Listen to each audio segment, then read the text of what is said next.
Assalamualaikum warahmatullahi wabarakatuh.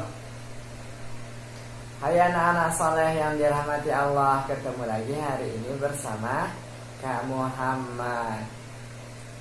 Hari ini kita mau berkenalan dengan nama Allah yang ketiga. Kemarin kan kita sudah belajar Nabi Muhammad SAW bilang ke kita, Inna lillahi tis'atan wa tis'ina isman mi'atun illa wahidan faman ahsoha daholal jannah. Sesungguhnya Allah Subhanahu wa ta'ala memiliki 99 nama. 100 kurang 1. Barang siapa yang mampu menghafalnya, mengamalkannya, serta meyakininya, maka akan Allah masukkan ke dalam surga. Siapa yang mau masuk surga? Anak soleh dan solehah. Iya, semua kita mau masuk surga. Karena di surga itu tempatnya kenikmatan. Di surga itu kita tidak menjadi tua, kita tidak buang kotoran. Di surga itu tidak ada yang kotor-kotor. Di surga kita tidak pipis dan buang air. Kita makan yang banyak di surga setiap hari, tapi kita tidak buang kotoran. Pokoknya di surga itu tempat yang enak-enak. Kita mau apa saja, kita minta ke Allah, Allah akan langsung berikan kepada kita. Makanya salah satu kunci masuk surga adalah menghafal nama-nama Allah yang ada 99. Kemarin kita sudah menghafal 2 nama Allah. Apa saja? Ar-Rahman dan Ar-Rahim. Bahkan ada teman-teman kita yang sudah menghafal sampai nama-nama Allah apa kemarin? Al-Qahhar. Masya Allah. Iya, kita yang menghafal sampai nama Allah yang kedua tidak boleh kalah ya dengan temannya yang lain. Hari ini kita mau menambah atau mau berkenalan dengan nama Allah yang ketiga. Apa itu? Iya, seperti yang ada di sebelah kakak. Namanya Al-Malik. Apa? Al-Malik. Iya, apa namanya? Al-Malik. Pinter. Al-Malik itu apa Kak Muhammad? Al-Malik itu artinya yang maha merajai. Yang maha apa? Yang maha merajai. Kakak punya sebuah cerita. Mau denger gak? Hebat, dengerin ya. Dulu di zaman Nabi Musa ada seorang raja. Raja itu menggunakan apa?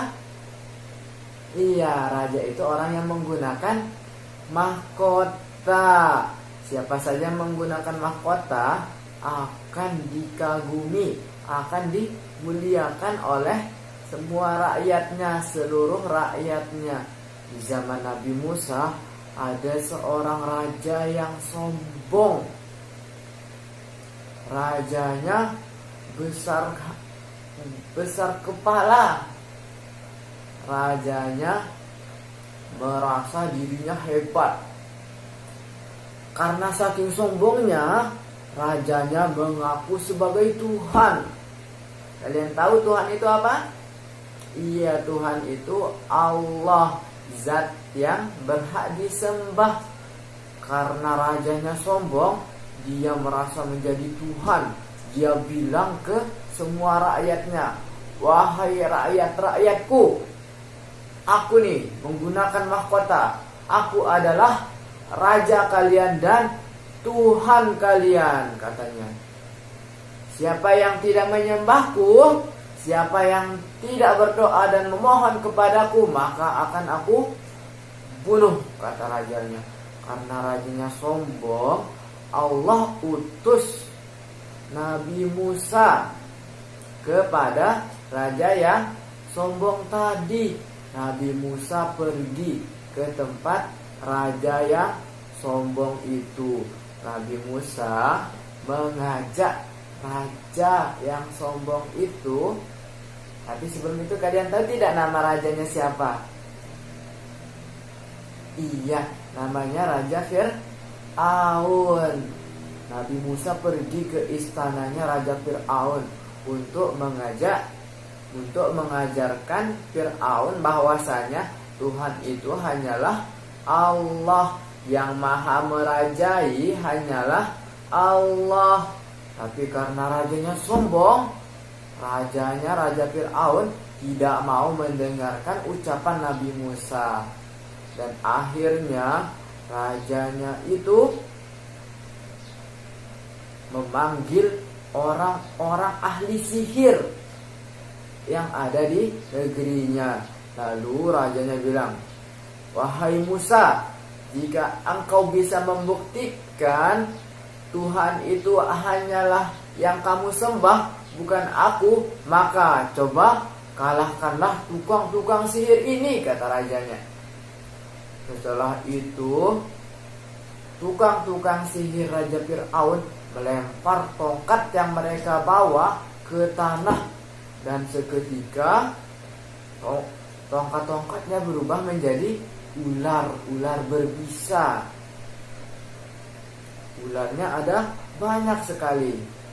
Seketika Nabi Musa alaihi salam memohon, berdoa kepada Allah, "Ya Allah, bantulah aku dan selamatkan aku," katanya. Setelah itu Allah perintahkan Nabi Musa juga untuk melempar tongkat yang Nabi Musa bawa. Setelah Nabi Musa meletakkan tongkatnya, tiba-tiba tongkatnya berubah menjadi ular yang sangat besar, lalu memakan ular-ular para penyihir yang kecil-kecil itu. Setelah itu, rajanya marah kepada Nabi Musa dan orang-orang yang menyembah Allah, yang tidak mau menyembah Raja Fir'aun. Akhirnya Raja Fir'aun mengumpulkan pasukannya untuk membunuh Nabi Musa dan orang-orang yang menyembah Allah. Akhirnya Nabi Musa dan orang-orang yang mengikutinya, orang-orang Muslim, pergi kabur dari negeri tempat raja yang sombong itu. Ketika mereka dikejar oleh pasukan raja, mereka tibalah di pinggir pantai. Ketika tiba di pinggir pantai, kalian tahu apa yang terjadi? Ketika tidak ada harapan, Nabi Musa memohon kepada Allah, meminta bantuan dan pertolongan. Dan Allah pun menjawab permohonan Nabi Musa. Allah perintahkan kepada Nabi Musa untuk memukul air laut dengan tongkat yang Nabi Musa bawa. Seketika air lautnya terbelah menjadi dua. Lautnya terbelah menjadi dua.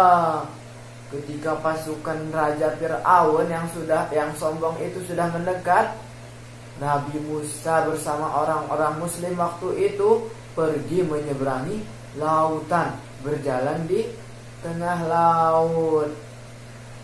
Ketika Raja Fir'aun melihat keajaiban itu, Raja Fir'aun sedikit percaya dengan Allah, dengan yang maha raja, dengan Allah yang maha merajai.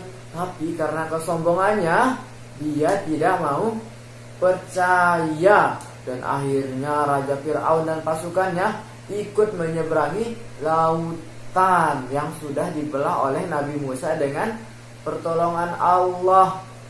Setelah Nabi Musa dan teman-temannya sudah sampai di pulau sebelah, di daratan, Allah berikan, tunjukkan kepada Fir'aun kehebatan dari Allah. Terus Allah laut yang terbelah itu Allah satukan kembali. Sedangkan Raja Fir'aun dan pasukannya ada di tengah laut. Dan semua Raja Fir'aun dan pasukannya semuanya digulung sama ombak dan air laut. Ketika Raja Fir'aun sedang sekarat di tengah laut, baru mengatakan, aku percaya dengan Allah yang maha merajai, Tuhan yang Nabi Musa sembah. Tapi karena Raja Fir'aunnya berimannya setelah sakaratul maut, maka imannya Raja Fir'aun tidak Allah terima. Dan akhirnya Raja Fir'aun tempatnya di neraka. Ada yang masuk neraka sama Fir'aun? Iya, nggak ada. Makanya kita tidak boleh sombong, karena yang berhak sombong hanyalah Allah, karena Allah lah yang maha merajai. Raja-raja yang ada di dunia semuanya tidak sebanding dengan Allah yang maha merajai. Barakallahu fikum. Tadi apa kita belajar? Kita sudah kenalan dengan nama Allah yang ketiga apa? Al-Malik, yang maha merajai. Iya. Sebelum kita tutup, kita baca doa bersama dulu ya. Wahidun isnani salasatun. Rabbana ghfirli waliwalidayya walil mu'minina yauma yaqumul hisab. Ya Allah, ampunilah dosaku dan dosa kedua orang tuaku dan orang mukmin pada hari terjadinya hisab. Subhanakallahumma wa bihamdika asyhadu alla ilaha illa anta astaghfiruka wa atubu ilaik. Wassalamualaikum warahmatullahi wabarakatuh.